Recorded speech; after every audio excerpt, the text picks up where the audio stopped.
What's up, guys? Welcome to another episode of the Nocturnal Movie Club. I'm joined by my esteemed co-hosts, Ethan Fink and Jake King. Ethan, break it down for us. This is the season finale. That's right. And Series this is finale? Question mark. and that's something we'll definitely have to get into. But this was a big send off for a tie-in final end to one of Marvel's most interesting chapters in their very, very long story. We begin the finale of this season at least, with Agnes and Wanda fighting exactly where the last episode left off. Agnes has got her kids in a hold, and Wanda is trying to save them. And we quickly find out that Wanda's powers aren't exactly being very effective to Agnes. Agnes, just like how she fought the other witches, is simply absorbing Wanda's powers. At least in this moment, it appears so. We go back to the FBI and the sword team and find out what's going on there. And we start to see that things aren't as we always thought they were. I keep forgetting the name of the guy who leads Sword, but he reveals essentially that Vision was not stolen by Wanda, but they created an alternate version to take down Vision. The version of Vision that Wanda created was not the same exact one. And we come back to Agnes and Wanda fighting once more. Agnes pulls out a book called The Dark Hold, a book of witches' secrets, and I'm sure OJ you can add more details. And she reveals that Wanda is the Scarlet Witch, someone who is going to bring about the end of the world, bringing in a whole ton of new lore into the Marvel Universe. We cut to a little bit of Pietro and Monica. They talk a little bit, and we find out that Pietro, after all this, was the Ralph that Agnes kept referring to. Kind of a good little tie-in to who Ralph was. Essentially nobody for now.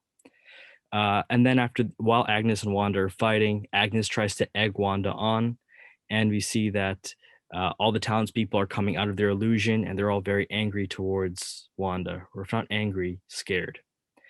Leaving Wanda quite ambivalent and making her want to release the hex, but she cannot do so without killing her own children and husband. In the same time, Vision is fighting Vision in the most Vision type of way. Instead of actually fighting, they end up having a conversation about philosophy. They bring up Theseus's ship and discuss that to great depth, and they they just find a way to come back to normal and leave it alone and work together. Wanda then goes in for the kill move with Agnes by bringing her back to the past in a vision and seeing all the other witches. The other witches confirm that Wanda is the Scarlet Witch. Wanda and Agnes have one great final fight. Wanda reveals she's been in control the entire time in this fight, that she's not been losing her power, she's been playing a trick on Agnes, and that the entire hex has the runes all over it, and she can't do anything. She defeats Agnes handily and makes her play the role of Agnes, the nosy neighbor, for the rest of her life. And this episode ends with Wanda canceling the hex, saying goodnight to her kids, saying goodbye to Vision, revealing that Vision was a part of her the entire time. Everything that she loved, that she felt sad for, and that she had joy about and hope. And Vision himself goes as well, with the townspeople angrily telling Wanda to leave. Monica tries to comfort Wanda, who still takes off. And then we get two after credit scenes. One with Monica getting a sort of wind up for Captain Marvel 2, and one with Wanda sort of setting up possibly the second season. And that was the finale. One thing I definitely want to discuss is, where do we think it's going to go? Do we think there's going to be a new season, or is this the final one? Well, here's the thing. One of the things that bothered me with this episode was that I'm guessing that White Vision, his memory was restored. Yes. So, and he just takes off, but we don't know where We he don't see him. goes. Exactly. Yeah, his memories are restored, but the soul is gone. So the essence of the soul stone somehow needs to go into Vision for him to essentially come back fully. But, Interesting. But I'm sure Wanda and Vision are bound to collide again. I can agree with that. Yeah, for sure. I mean, going into this episode, I fully expect this to be it. No more WandaVision. This is it. We'll close the chapter on it. This book is done. But then the fact that, as you mentioned, Jake, White Vision, as we'll call him, is just flown away and he's somewhere else. And we have that second after credit scene where Wanda is in the cabin and she's in two places at once. She's sort of going through the Darkhold, trying to figure out who she's meant to be and what are the true extent of her powers. It makes me think, okay, they're definitely leaving this book open. They're not closing it. There is a lot of room for a second season. But is this season going to come after Doctor Strange 2 or before? Well, I guess it really question. depends on where she ends up after Doctor Strange 2. She might be dead for all we know after Doctor Strange 2, which would be a crime, Marvel. But I mean, we'll see. I think at this point she's gonna have to have a fair bit of plot armor. I mean, if Agnes is saying she's the one who's meant to bring about the end of the world, that's not something that should go lightly. That's a lot of world building. That's a lot of. They brought this whole Darkhold thing out of nowhere. I feel like it's a whole new element that they got to bring into this universe. That now, killing her off is premature. There has to be a lot more going on. But yeah, you're right. I have no idea what's going to happen in Doctor Strange 2. I have no idea what direction they're going to take it. If they're going to close off that story there, or if they want to continue with a new season. Yeah. Well, it's a 3-part story, as I mentioned before. So we'll next see Wanda in No Way Home? Yes. So we'll next see No Way Home, and then we'll see her again in Doctor Strange 2. So there's a lot of story to be told. This is a whole multiverse saga that we're telling with these stories. So it kicked off with WandaVision, goes into Spider-Man No Way Home, and then finishes over in Doctor Strange Multiverse of Madness. So it's still very, very obscure whether they're going to have it do another season or not. They could tie it up. And it could be potentially a new series with just called Scarlet Witch. We'll see. And then where White Vision pops up again, it might be, who knows, it might be Don Cheadle's Armored Wars, or it might be Riri's Ironheart. There's a couple places for him to possibly pop up as well.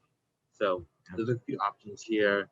Overall, I think as an episode, it was super strong. We got a lot of great visual action. I thought the visual effects were a little sloppy at times on the White Vision scenes, but still overly appealing for Marvel standards. I was a little pissed off about Pietro just being Ralph Bohmer. I think that was total misdirect. There was a lot of misdirecting this whole series. That was Dottie, something what Dottie was. Yeah, just Dottie just turned out to be a regular person. It was just I thought, it was just, they did a lot of baiting with us too, Marvel, which was not cool. And then, I was a lot of missed opportunity. It was kind of a waste of Evan Peters to me, I think. Sure. Do you think there's any way to work him back in, or do you think that's it for him? I mean, I have ideas, but from the looks of it, it doesn't seem like that's the plan here. Kevin Feige, if you're listening, OJ's got some ideas. Oh, and he's listening. I have a question though. How is Evan Peters' character, or Ralph, as we want to call him, Pietro, whatever it is, how is he able to move as super fast? How is that possible? I'm assuming that has something to do with the magic. Maybe that was just the magic manipulating him. That's what I hate with magic in shows. You could just say it was magic. You're right. You're not wrong. You're right. And I'm guessing that's what it was. Just a lucky guess too. Yeah. I mean, that's probably it. It's just probably, Agnes had magic going on in the background, and that was it. By the way, I wanted to ask something about Agatha. So at the end of the episode, Wanda goes into Agatha's mind and basically turns her back into the nosy neighbor. But then she closes the hex right afterwards. I know. So what happened? Did Agatha revert back? I don't think so. So I think there's two spells going on at the same time. This is the problem with magic in any show. It's hard to explain because magic is not real. I think the hex is a environmental spell or environmental piece of magic where it transforms the area around things, whereas the Wanda touching people's heads and messing with their minds is something else. The reason I say that is because we can see in this exact episode people snapping out of the Wanda illusion and yet still living in the hex. And what I believe now is the exact opposite. The hex is now gone, but the people are still under mind control, specifically only Agnes now. Yeah, I mean, you definitely have a point there. It's just it just wasn't communicated properly, I felt. Agatha is in her own personal head. She's in her own personal thing because all the people were in their own specific illusion. She was controlling them like quote unquote meat puppets. Correct. Yeah. So I think that's how we can understand it. But Jake's right. Even when I watched it the first time, I had to sit back and say, wait a second. What is the repercussions of her reversing the hex on Agnes? And then that's the conclusion I came to. Especially when she tells Agatha, I'll know where to find you. But I'm like, well, where she would find you is gone now. Somewhat. Well, no, she's still in Westview, just not the Westview as we know it. Correct. Yeah. I just wish like what the I'm way he had curious a to know, visual I cue. think that book is from the Doctor Strange Library of Forbidden Books. That So would make that was the book sense. that was missing from the library. Yeah, I think that's another clue there. I don't know why Doctor Strange didn't make a cameo. It's like, how does this big magical thing happen? You don't know about it. But I love that he was name checked. Like, oh, you're more powerful than the Sorcerer Supreme. Duh.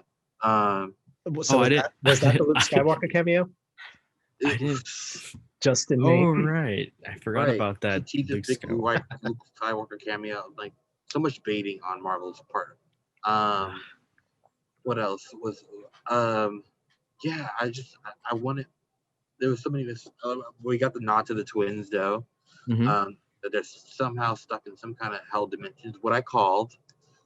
And I'm sure after we see them again, they'll be aged up after being raised in this hell dimension for who knows how long. I love that she was in her astral form at the end of the episode because we see Doctor Strange do it. So Wanda's clearly like a fast learner.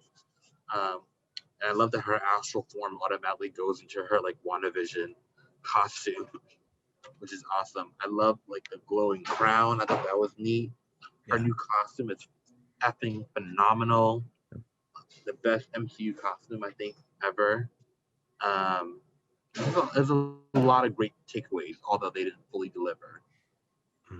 I will say this: the one thing that I loved, like overall throughout the show, even though I was like iffy on some episodes, I loved the character progression of Wanda. I felt like by the end, she could be like possibly the Best greatest character progression, hands down. Agreed. Shit. Like she has like we saw throughout the season, like she has like so many complex emotions. We saw her go through so much, and we saw how it affected her and the burden that she now has to carry. This is great setup for a villain. It is. I kind of wanted to see her just push that line. I wanted to see her go full villain because she would have been probably the most compelling villain in the MCU period. I think the direction she was going in and her motivations were something anybody can get behind. And even after the fact, everybody will probably still view her as a villain. Exactly, just like how she says to Monica at the end. I actually even disagreed with Monica on that point because Wanda is a villain, right? She literally stole these people's lives from them for an untold period of time, which must have spanned at least several weeks. I definitely think Wanda is an evil. If I was a human being, I thought about it. If like I was a human, I wasn't in Westview, I was in New York, like I am in real life, and I heard that a superhero took over a town just because she was grieving, I'd be like, well, that's why you need to have these people have licenses or locked up somewhere because clearly unchecked, they could do whatever they want. There's nothing we could do to stop them. It goes back to Captain America Civil War that we cannot have these superheroes unchecked. And it kind of brings back that role of government into like, these are not great people and they're not building a case of why they're needed in society. Definitely, if I was in that universe, I wouldn't be happy. Yeah, but you know what the funny thing is? It actually does go back to my comparison to the Truman Show with this. Yep. Because the creators felt like they weren't doing anything wrong. They were giving Truman a very happy life, and everyone around them, like they were living in a very pleasant area where there was no crime, no one was getting hurt, but they were still holding them prisoners. So that's what I liked about Wanda's thing. Like, yeah, what she's doing is wrong, but it's something you can almost kind of see the reasoning behind. Doesn't make it right, but at the same time. And the fact that like she basically lost in the end anyway because she had to lose Vision and again as well as her children. Yeah. Which I mean, I understand it's a cost, right? But it's something that she never should have had in the first place. Yeah. You know, period. I think it's something she wanted to have, but like, you know, everything like just kept going wrong for her. I know it's tough. She was dealt an unfair hand. I think her character did get developed a lot, but I do think of all the characters in this series, I think she had the least amount of good scenes, period. And I do not blame Elizabeth Olsen for that. I actually take that none of her scenes were that good. I don't think she had any incredible scenes. I think the writing for her character at times, the dialogue specifically, was B tier. I don't think she ever got any great lines. She was always the object of other people's hate or affection, and she was never on the other end of that. And when she was, it was almost comic booky and not in a good way. I don't know about that. Like I do think that like a lot of like she did have a lot of good scenes in this series, but it was all from her performance. like it was all of her nuances, like especially in the Modern Family episode. Like, I don't know if you noticed this when she's pouring the milk in the cereal and she actually takes a sniff of it before she tries it. Mhm. That's Because true. I don't know, I just found that was very inventive, especially considering they were going through different decades. That's true. There's no that I wouldn't deny. The sitcoms, every single sitcom era she did perfectly. Like as a sitcom actress, she was phenomenal. Because it takes a lot of range to be able to do every single decade really well, and she kind of did deliver and come through on that in a very realistic way. So I mean that in a good way. And I compare that directly to Paul Bettany because I feel like he was given a lot of really powerful scenes. Yeah, If he we got think some really funny scenes too. he got, yeah, true. But I think the fact that he got all the powerful scenes and the other two didn't, that rubbed me wrong because I think back to my favorite scene was when he confronts Wanda about you're controlling everybody, and it closes off with Pietro being introduced. That scene, and Paul Bettany gets full force to attack Wanda on that one, and the dialogue he's given is great, and his direction's probably incredible. And even when he does the Theseus ship fight with Vision and Vision, where the two Visions square up against each other, that's an incredible scene. That's really good. Yeah. But I don't feel that Wanda or Monica got those equivalent scenes of just like, yeah, this is just great writing. This is just an awesome moment. They got cool moments where they're beating people up, flexing their powers, proving they're the strongest, but nothing beyond that. And that's my one big flaw with the characters in this. I wish they got more. Yeah, that's what I was saying. Like it just felt like standard Marvel stuff. Yeah, fully agree. Yeah, the scene of the two Visions talking about the ship, like I love that scene. To me, I that love was that like too. that was the closest it got to like the intrigue that this show was promising, like from the very beginning. Yeah, and I kind of like that, and that's missing in film period today. And I was glad they had at least 2 minutes of it, an actual idea being presented, an actual thought, Yeah. about this whole thing. That's why I felt a little let down by this last episode because I felt like we just went back to standard stuff. The intrigue is gone. Like I know. possibly the most interesting series of what we have now for Marvel. Like this is the most intriguing it's going to get. Exactly. And I would have liked to see that be a little bit more even because Decius's ship is not just a parallel for Vision, that's a parallel for Westview. That's a parallel for the whole season. They literally took a town apart and rebuilt it back with refurbished pieces. Is it the same town or is it not? And yeah, I agree. I would have liked to see a little more experimentation. It's a TV show, but And it's also Marvel. it's also Marvel. They played safe. I mean, even if they wanted to play it super safe, I still preferred. I'll keep this stance. WandaVision should have been a movie. Should have been a movie, 2.5 hours length, maybe a little bit less. Could have got everything in there. It would have been better. I think that's what I would have done. I actually would also argue that episodes 8 and 9 should have been combined. Agreed. That's a good point. There's no reason to split them. And if you think about it, the runtime of those episodes combined is probably an hour 5. The credits were incredibly long. Again, like they're gonna get the record for longest credits. But yeah, I agree. It should have been cut down a little bit there. Yeah. So tell me, how excited are you now for Falcon and Winter Soldier now that WandaVision's done? Good question. I don't know. Yeah. I don't know how excited I am. It's not that WandaVision was bad. It's just that it was like, if this is how Marvel does TV shows, to me, my 9 can never be changed. That the way they do TV shows is 9 episodes, 3 of which are important, 2 of which are half important, and then 3 of which are fillers. And I forgot one because I care that little. So that's how I feel they do TV shows. And I'm like, okay, it's gonna be good. I'm gonna enjoy 3 episodes for sure. I'm going to half enjoy 2 episodes. One I'll completely forget about, and the other 3 are gonna be filler. I think like because WandaVision like just felt so promising. Like Yeah. we had that hype going in. I guess with Falcon and Winter Soldier, like we're just walking in like, okay, this is the next one off the list. So I know.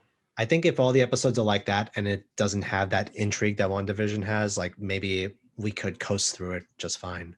Because as it looks in the trailers, it once again looks like standard Marvel stuff where like people are being petty to one another. Like that's the humor that they go for. It's definitely gonna go for that buddy cop type of feel. I think they're gonna go for that standard procedural type of thing, crime fighting duo of some kind. But I'm sure there's gonna be some sort of supernatural element that's gonna bleed in, like we found one of the Infinity Stones or something. Yeah, and that's How gonna would you make argue it that's super the cool. Mind Stone. I'd take that bet. I think it's gonna be something cool like that, and that would get me intrigued. I'd be like, okay, I want to see where this is gonna go. But I also feel for the average viewer, sitting through 9 episodes of WandaVision, if you're either gonna binge it at the end, that's one thing. But if you're gonna stick week to week, I don't see how the regular person. I see how we could do that because we're kind of interested in this, but I don't see how the regular viewer is going to do that. If there's a movie, they're going to sit through it. They're going to binge through, be like, awesome, consume another one. I don't think the average viewer has even seen all the Marvel movies. So I doubt they're going to sit through a series. I do understand that Disney did this because they need to keep people on that Disney Plus platform. With the parks failing, this is their only economically viable solution to keeping Disney at the forefront as a blue chip company. And even in terms of media, like this is like the flagship. This is the flagship. This is it. I mean, they're the biggest media company, period, I think, nowadays, excluding social media. I have another bone to pick. I thought they just wasted Darcy. Darcy closed out so whack. I mean, like, Hayward was such, like him shooting the kids, I thought that was weird. It was weird. Yeah. Because he went full villain like real fast. Yeah. And it was just like that car crash. It didn't make sense to me. Yeah, it just didn't make any sense. Like, and then hopefully Darcy, she's not on the set of Love and Thunder, so we've been seeing all types of set leaks there. Did you see Melissa McCarthy's on that set? Whack. And then we have hopefully Jimmy Woo back in Ant-Man. We'll see. Hopefully. He had a great role in this series. I think he was the breakout performance.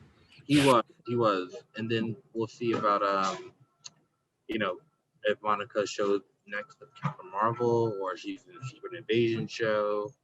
We'll see. The scrolls are apparently everywhere though, which is fun. So we can't trust any characters now.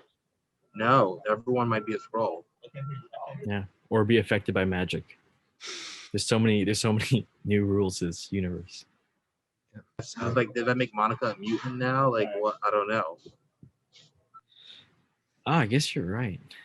Right? That's a good point. Average viewers for the MCU are now going to have to have a notepad on standby just so that they can map it out as they're watching it. It's going to be complicated. It already is. Yeah. It already is complicated, isn't it? People are getting by it. And we don't help too with all our little theories too, us fanboys. Between all our little theories and all the misdirections. I think, to be fair, we keep it pretty vanilla compared to what I've seen out there. Some of the theories out there go way out of the box. Yeah. I concur. I think we'll keep it pretty vanilla. I can't wait to start ruining Falcon and the Winter Soldier for all of you guys. I can't wait. Me too. It'll be fun. I don't know. I have to look back over our old videos. Were any of our predictions full on right? I feel like we predicted some things really early. Like some things were we got supposed to be a reveal like at one point, but we said it like episodes before. I think the big one we got right was the Egg of the Heartness thing. We kind of saw that one right away. The Monica Rambeau thing, we kind of saw that right away. Other than that, I don't know. I gotta think. I predicted the last one that there would be a second season of WandaVision, and that is kind of. I think you're probably right. I think you're right. I was definitely on the other end of that argument. I think I'm definitely wrong. I don't think there's a chance. Definitely a season 2 coming. Yeah, that's what I mean. I don't know. I think if there is a season 2, it might not be called WandaVision. Oh, interesting. It might be Scarlet Witch. Right. It's possible, but I still think, like, with all the money, because I would imagine that the investment into WandaVision was significant. Why would they get rid of that brand name they spent so much money on? I don't see any future seasons coming up. IMDb lists it as a series that ended in 2021. Well, you know what the thing is, like a lot of TV series, once news of renewal gets out, like they really push for like, oh, this has been renewed for a second season. But Marvel, I feel like, has a strategy when it comes to announcing their projects. So they might be holding that back from us for a while, like while we digest what's coming right now. Yeah, but they're not also afraid to change their name. Like, you think about Ant-Man, and then it went to Ant-Man and the Wasp. So you never know. Fair. True. Sure. Yeah. True. Good point. That's a very solid point. I guess we'll see though. We'll see. On a 1 to 10 scale, I'm going at a 9 on this episode. Just based off the overall journey for Wanda. It was just, she's now I think the best and most powerful MCU character as a lead. For the episode, it's like a very high 6.5 or 7 for me. Ooh. Just because I felt like all the intrigue of WandaVision was practically gone at this point, and it just went into full frontal MCU territory, which is not a bad thing, but really disappointing for me personally, just because I felt like this was the most intriguing that Marvel has gotten in a while, and they just went back to playing safe. So it just felt like, I don't know. I guess I was just expecting a little more out of it. So that's 6.5 or 7. I'll be generous. I'll be a 7. 7. That's good. I think for me, I'm sort of on the page with OJ. I think when I watched it, my brain dead part of me said I want to give it a 9, but my inner film critic spirit within me said don't do it, and I'm going to give him an 8. I think this gave me all the action I wanted out of it. It gave it a good bookend to what we needed. Was it adventurous? No. Was it new? No. Was it unique? No. Was it Marvel? Yes. And I cannot go wrong with Marvel. So I'll give him an 8 for doing a adequate job. And now for overall, like all episodes of WandaVision. All episodes as one entity. OJ, kick us off on that one, buddy. I'm gonna go with a 7.5 overall. I think, like as Ethan summed up in his last comments, it was definitely Marvel to its core. It was their House of M story, and this is what they do. So I'm gonna give it a 7.5. Solid. I'm gonna go a little more negative. I'm going to give them a 6, maybe a 6.5. I think I'll settle somewhere between there as my final score, 6 out of 10. 5 is an average score, but I definitely think there was so much filler and useless episodes. Episode 2 was not needed. Episode 3 was just a recap of previous events. There were several moments in episode 6 where they were just recapping previous events, and I felt it could have been a movie. So because of all the extra fat they had to it, I'll give it a 6. But you're right. Everything else that they did have that was working was pure Marvel. And had they just kept all of that, would have been an 8, maybe a 9 out of 10. I think for me, I'm going to be somewhere in the middle of that. I'm going to say a 7 because I really appreciate a lot of the risks that they took in this show, especially considering how formulaic Marvel usually is. This felt like a breath of fresh air, especially since we've been away from Marvel for so long, about a year, I think. And I don't know, like I was really digging a lot of stuff, but then once we got out of the hex and we started seeing what was happening, it became standard Marvel again. And then it would ping pong back and forth. Like there would be some really cool reveals, some really cool homages. And then there's some technical flaws that I'm seeing. And I don't know, like, even though I appreciate what Marvel tries to do, like in a lot of their stories and a lot of their projects, I feel like the emotion's not entirely there. Like at least not as much as I want it to be. Kurt, that's so exactly true. Thank you guys for joining us for another episode of the Nocturnal Movie Club. We'll be back with the Falcon and Winter Soldier and many other things. We'll see you then. Yeah. Bye, guys.